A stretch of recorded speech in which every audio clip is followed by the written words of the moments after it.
23 bast. Dealer उस आदमी के सामने कार्ड्स निकालने से पहले कहता है, जिसको तेजी से गुस्सा आ रहा है क्योंकि चिप्स के ढेर का आकार तेजी से घट रहा है। आदमी के मूड खराब होने का एक कारण उसके पास की क्रैप्स टेबल से आने वाला उत्साह है, जहां ऐसा लगता है कि उसकी खोई हुई किस्मत किसी तरह वहां ट्रांसपोर्ट हो गई है। जैसे ही ब्लैक जैक डीलर एक बार फिर से एस और किंग को प्रकट करता है, क्रैप्स गेम से एक और ऊंची आवाज सुनाई देती है, फिर से 7। क्रोपियर ये कहकर उस क्रैप्स खेलने वाले युवक के सामने, जो ऐसा लगता है कि हार नहीं सकता, चिप्स का एक बड़ा ढेर रखता है। हॉट स्ट्रीक वाला युवक अपने विनिंग्स को इकट्ठा करता है और खुशी से कैसीनो के फ्लोर पर ब्लैक जैक टेबल पर बैठे आदमी को जेलस करता हुआ चलता है। युवक अपनी चिप्स को कैश करवाता है और कई $100 को गिनता है, जिसके बाद वो एक नोट उस काम करने वाली महिला को भी देता है। और ये रात इस युवक के लिए दुर्लभ भी नहीं है। अपने पूरे जीवन में ऐसा कभी नहीं हुआ कि वो हार गया हो। वो ना तो स्ट्रॉन्ग है, ना तेज और विशेष रूप से ना ही स्मार्ट, लेकिन वो हमेशा अपने इस अविश्वसनीय गिफ्ट को धन्यवाद करने में कामयाब रहा है। उसकी कभी ना खत्म होने वाली अच्छी किस्मत। युवक ने जल्द ही किस्मत के खेलों को हराने की अपनी क्षमता को पहचाना और दुनिया में अपने कौशल के लिए सबसे उपयुक्त स्थान पर चला गया, लास वेगस। और वेगस उसके लिए बहुत बहुत अच्छा रहा। वो एक महंगे होटल में रहता, फैंसी कार चलाता और अपने आप को हर रात शानदार खाने खिलाता और कमाल के शोज देखता। ये सब संभव है क्योंकि खेल चाहे जो भी हो, ऐसा लगता है कि वो कभी हार ही नहीं सकता। युवक एक और हॉट स्ट्रीक के बीच में है, या यूं कहिए कि अपनी कभी ना खत्म होने वाली हॉट स्ट्रीक, पर इस बार एक रूले टेबल पर।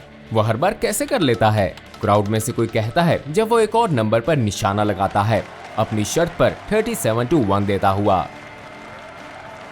ऑडियंस उसकी जयकार करती है, उसके कंधे पर थपथपाती है, जो सभी उसके साथ उसकी हर बेट पर खेल रहे हैं, जितना हो सके उसकी किस्मत पर हैरान होते हुए। युवक एक और बड़ी बेट लगाने ही लगता है कि अचानक उसके कंधे पर एक मजबूत हाथ आता है। वो मुड़ता है और अपने सामने एक बड़ी मुस्कान वाले व्यक्ति को उसे घूरता हुआ पाता है। मुस्कुराता हुआ व्यक्ति उसके कंधे पर हाथ रखकर उसे बताता है कि कैसीनो उसके कौशल से बहुत प्रभावित है। तुम शायद सबसे भाग्यशाली व्यक्ति होगे जो इस कैसीनो में कभी आया है, और एक तथ्य ये भी है कि तुम हर रात की तरह जैसे अपनी जीत को बनाए रखते हो। ये वास्तव में आश्चर्यजनक है। युवक उसके काइंड वर्ड्स का धन्यवाद करके टेबल की ओर वापस मुड़ता है, लेकिन वो आदमी अब भी उसे वैसे ही पकड़े हुआ है, पहले से और मजबूती से। वास्तव में हम बहुत प्रभावित हैं, वो उससे कहता है कि इस कैसीनो के ओनर्स आपसे मिलना चाहते हैं। युवक अपने कंधे को पकड़े हुए इस मजबूत हाथ को देखता है, और जबकि वो अनजान है कि ये कोई आम हाथ नहीं बल्कि एक पूर्व हैवीवेट कंटेंडर का हाथ है, और उसको अभी तक ये समझ नहीं आ पाई कि ये कोई रिक्वेस्ट ऑप्शनल नहीं है। जरूर, युवक उससे कहता है, मुझे बस मेरी चिप्स पकड़ लेने दो और फिर। लेकिन वो आदमी उसे टेबल से अपनी ओर खींचता है, ये बताते हुए कि उसे चिंता करने की कोई जरूरत नहीं है। कैसीनो उसकी जीती हुई राशि का ख्याल रखेगी, और फिर हमारे पास हर जगह कैमरास हैं, चोरी कौन करेगा? युवक को जल्द ही एक दरवाजे से एक ऐसी जगह धकेला जाता है जो पुलिस इंटेरोगेशन रूम प्रतीत होता है, जिसमें केवल एक ही टेबल और 2 चेयर्स हैं, जिसमें से एक पर एक बूढ़ा आदमी बैठा है। एक्स बॉक्सर युवक के हाथ को पकड़कर उसे टेबल पर रखता है। युवक चिल्लाता है क्योंकि बॉक्सर ने अपने दूसरे हाथ से हथौड़ा पकड़कर उसे हवा में उठा लिया है, सीधा युवक के हाथ के ऊपर। अच्छा, उसके पास बैठा बूढ़ा व्यक्ति पूछता है। युवक रोना शुरू कर देता है, लेकिन हिम्मत करके बूढ़े व्यक्ति से पूछता है, क्या अच्छा? बूढ़ा व्यक्ति ये जानना चाहता है कि युवक कैसे धोखा दे रहा है। कोई भी इस तरह से नहीं जीतता है जैसे वो जीत रहा है, रात दर रात, और फिर कोई सा भी खेल हो। युवक फिर से कहता है कि वो चीटिंग नहीं कर रहा है, वो बस भाग्यशाली है और हमेशा से ही रहा है। लेकिन बूढ़ा व्यक्ति ये बात मानने को तैयार नहीं है। वो बॉक्सर को आज्ञा देता है, जो हथौड़े को फिर और हवा में उठाता है, लेकिन युवक अब भी कुछ स्वीकार नहीं कर रहा। मैं सिर्फ भाग्यशाली हूँ, बस भाग्यशाली। वो बार बार सिसकियां लेते हुए यही कहता रहता है। बूढ़ा व्यक्ति खड़ा होकर उसके कंधे पर थपथपाता है। शायद तुम हो, ये कहकर वो उसके पॉकेट में कुछ डाल देता है। पुलिस कमरे में आती है और तुरंत ही उसकी उसी पॉकेट में से डाइस का एक सेट निकालती है। अब वो वास्तविक मुश्किल में है। युवक को एक जेल में डाला जाता है और वो मुड़कर वहां मौजूद व्यक्तियों को देखता है, ये सोचते हुए कि आखिरकार उसकी अच्छी किस्मत खत्म हो ही गई। वो दीवार के साथ पड़े एक बेंच पर बैठता है, जहां गलती से बगल में बैठे व्यक्ति से टकराकर उसकी नींद खराब करने का कारण बनता है। आदमी डिस्टर्ब होने के कारण क्रोधित होता है, लेकिन जब उसे ये पता चलता है कि उसे किसने जगाया है, उसका क्रोध और बढ़ जाता है। ये वही व्यक्ति है जो सारी अच्छी किस्मत ले रहा था। हालांकि युवक को ये नहीं पता चलता है कि कोई उससे परेशान है। हाँ, उसने जो देखा वो उसके सामने पड़ा एक सिक्का था। वो नीचे झुककर इसे उठाने लगता है जब साथ वाला व्यक्ति उसे एक मुक्का मारता है। उसका मुक्का सीधा दीवार में जाके लगता है जहाँ पहले युवक का सर था, जिस कारण उसके हाथ की कई हड्डियां टूट जाती हैं। युवक डर के मारे कूदकर जेल की दूसरी ओर भागता है जब अन्य व्यक्ति भी अपने पैरों पर खड़े हो जाते हैं। कुछ परेशानी में चीखते हैं जबकि बाकी हिंसा पर जयकार करते हैं। युवक गार्ड से मदद मांगने के लिए चिल्लाता है, लेकिन ऐसा प्रतीत होता है कि उसकी मदद करने के लिए कोई भी नहीं आएगा। वो मुड़ता है, लेकिन जेल में छुपने की कोई जगह नहीं है। क्रोधित आदमी अब पहले से कहीं ज्यादा पागल हो गया है। अपने तेजी से नीले और बैंगनी रंग में बदलते हुए हाथ के साथ उसकी ओर आता है। वो युवक को उसके गले से पकड़कर हवा में उठा लेता है। मैं तुम्हें मार दूंगा, क्रोधित व्यक्ति उससे कहता है। जब जेल का दरवाजा खुलता है और जेल गार्ड्स एक टेसर प्रॉन्ग से उस क्रोधित व्यक्ति की छाती पर हमला करते हैं, जिस कारण वो युवक को छोड़ देता है और 50,000 वोल्ट्स बिजली उसके शरीर से गुजरती है, जिसके बाद वो फर्श पर गिर जाता है। अगले दिन युवक को पता चलता है कि क्रोधित व्यक्ति दिल का दौरा पड़ने और बहुत सारी बदकिस्मती होने के कारण वो फर्श पर टकराने से पहले ही मर गया था। युवक एक जज के सामने खड़ा है जो उसके खिलाफ आरोपों को सुना रहा है, जिसमें धोखाधड़ी शामिल है, जो इस राज्य में एक घोर अपराध है जिस कारण 5 साल की जेल हो सकती है। लेकिन ये तुम्हारा पहला अपराध नहीं है ना? जज पूछता है। युवक जज को बताने की कोशिश करता है कि पिछली बार की सभी गलतियां थीं। उसने अपने जीवन में कभी किसी को धोखा नहीं दिया, लेकिन जज कुछ भी नहीं सुनना चाहता। युवक हॉलवे में कोर्ट रूम के बाहर बैठा है जब उसका वकील जज और प्रोसिक्यूटर के साथ मीटिंग करके बाहर आता है। तुम बहुत भाग्यशाली हो, उसका लॉयर उसे बताता है। वो फिर ये कहता है कि भले ही केस उसके खिलाफ है, लेकिन ये सभी चार्जेस और आरोप हटा दिए जाएंगे अगर वो एक स्पेशल प्रोग्राम में जाने को तैयार है। युवक को लगता है कि ये किसी प्रकार का गैम्बलिंग एडिक्शन प्रोग्राम होगा, लेकिन वो किसी भी तरह से गैम्बलिंग की लत में नहीं है। पर उसके पास और विकल्प है भी क्या? या तो ये है या फिर जेल। चॉइस अब उसकी है। जैसे ही युवक कोर्ट हाउस से बाहर निकलता है, एक सूट पहना व्यक्ति उसके पास आता है जो उसे पार्किंग में खड़ी एक वैन की ओर इशारा करता है। युवक वैन के पीछे बैठता है और तुरंत ही ये नोटिस करता है कि प्रिजन ट्रांसपोर्ट वैन जैसा ये भी एक पिंजरा है जो फ्रंट सीट को पीछे के हिस्से से अलग करता है। युवक घबरा रहा है, वो उसे कहाँ ले जा रहे हैं?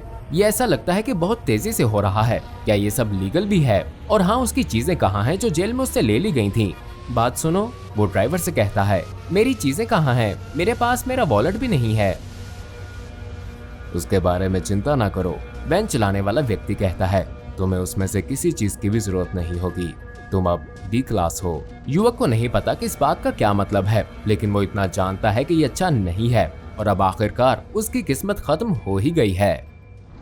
कभी एक प्रोफेशनल लास वेगास गैम्बलर की तरह जीवन बिताने वाले युवक को अब एक नया नाम दिया गया है, D87465। लेकिन आप जल्द ही देखेंगे कि ये नाम ज्यादा समय के लिए नहीं रहेगा, क्योंकि जल्द ही ये SCP-181 हो गया, या फिर जैसे SCP फाउंडेशन स्टाफ कहता है, लकी।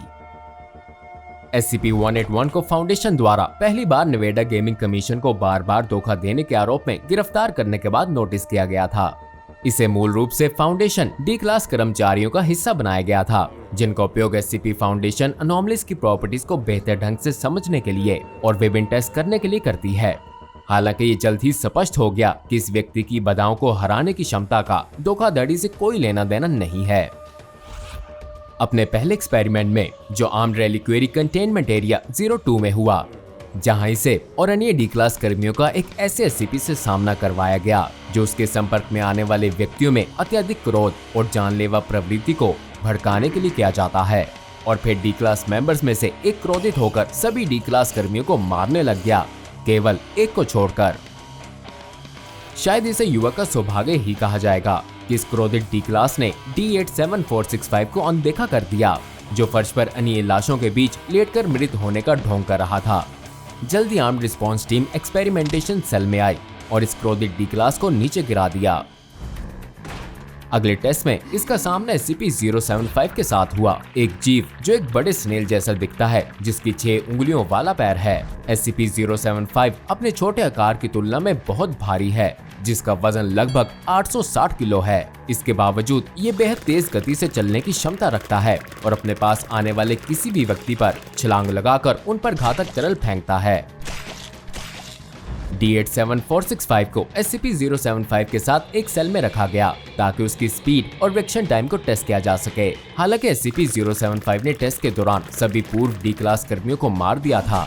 D87456 किसी तरह इसकी घातक छलांगों से अपने आप को बचाने में सक्षम रहा। वो हमेशा ये अनुमान लगा लेता था कि उसे इससे बचने के लिए किस दिशा में जाना है, जैसे फुटबॉल में गोलकीपर हमेशा पेनल्टी किक्स को रोकने के लिए सही दिशा चुनता है। अब एक नहीं बल्कि 2 कैटर क्लास अनोमलीज के एक्सपेरिमेंट्स में बच जाने के कारण रिसर्चर्स ये पता लगाना चाहते थे कि क्या D87465 खुद भी अनोमलस है या केवल एक अनोमली है। इसको टेस्ट करने के लिए D क्लास को SCP-082 के कंटेनमेंट सेल में रखा गया, जिसे बेहतर रूप से फर्नैंड द कैनिबल के नाम से जाना जाता है। एक अजीबोगरीब विशाल ह्यूमनाइड जो अक्सर विक्टोरियन एरा के एरिस्टोक्रेट की तरह कपड़े पहनता है और अपने मेहमानों को अजीबोगरीब कहानियां सुनाने के बाद उनको खा जाता है। लेकिन D87465 के साथ कुछ अलग था। 02 के सेल में पूरे 1 महीने तक जीवित रहने के बाद ये वो समय था जिसमें सभी पूर्व सब्जेक्ट्स को इसने खा लिया था, लेकिन D क्लास अब भी जीवित था। SCP रिसर्चर्स को संदेह हुआ कि D क्लास की जीवित रहने की अविश्वसनीय क्षमता केवल अच्छी किस्मत से कहीं अधिक है, लेकिन उन्हें ये देखने के लिए कि उसकी ये शक्ति जीवित रहने के अलावा और क्या क्या कर सकती है, कुछ टेस्ट करने होंगे। D87465 को रेगुलर D क्लास कर्मी की ड्यूटी से हटा दिया गया और रिसर्चर्स ने विभिन्न टेस्ट शुरू किए, जिसमें उसने एक ही सिक्के को लगातार 50 बार उछाला और हर बार हेड्स ही आ रहा था। इसी से मिलते जुलते रिजल्ट्स तब आए जब उसने डाइस की एक जोड़ी को रोल करना शुरू किया और हर बार साथ ही आता था, या फिर जब रैंडम कार्ड में से उसे कार्ड निकालने को कहा तो वो सभी 13 हार्ट्स को एक पंक्ति में निकालने में सक्षम रहा।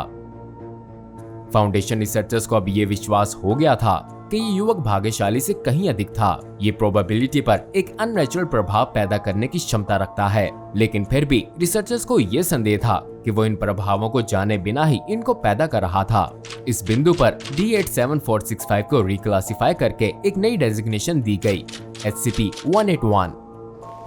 आगे के टेस्ट ने ये पुष्टि की कि SCP-181 कैजुअल प्रोबेबिलिटी को प्रभावित करने में सक्षम था और ये वास्तव में उसके किसी भी एक्शन करने के कारण नहीं होता था। हालांकि SCP-181 के भाग्यशाली होने के अलावा रिसर्चर्स को जल्द ही कुछ और भी मिला।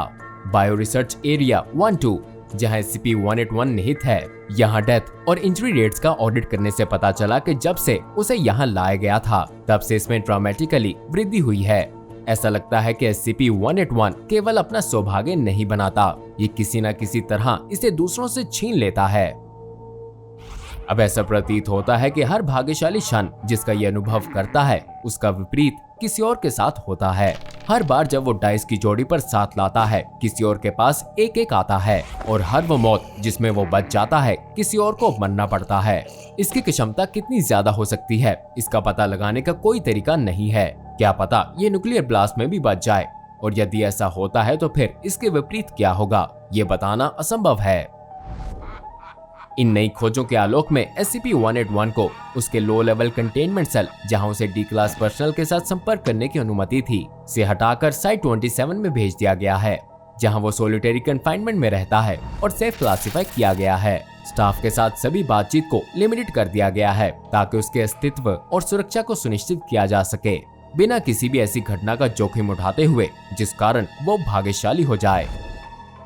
अब जाइए और जाकर डॉक्टर बॉब की फाइल्स में से SCP-007 एब्डोमिनल प्लैनेट देखें, एक और ह्यूमनॉइड SCP जो इससे बहुत अजीब है। और हाँ, ये SCP कैसा लगा ये कमेंट्स में जरूर बताइएगा। और जाने से पहले वीडियो को लाइक और यदि चैनल पर नए हैं तो लाल बटन को दबाना ना भूलिएगा।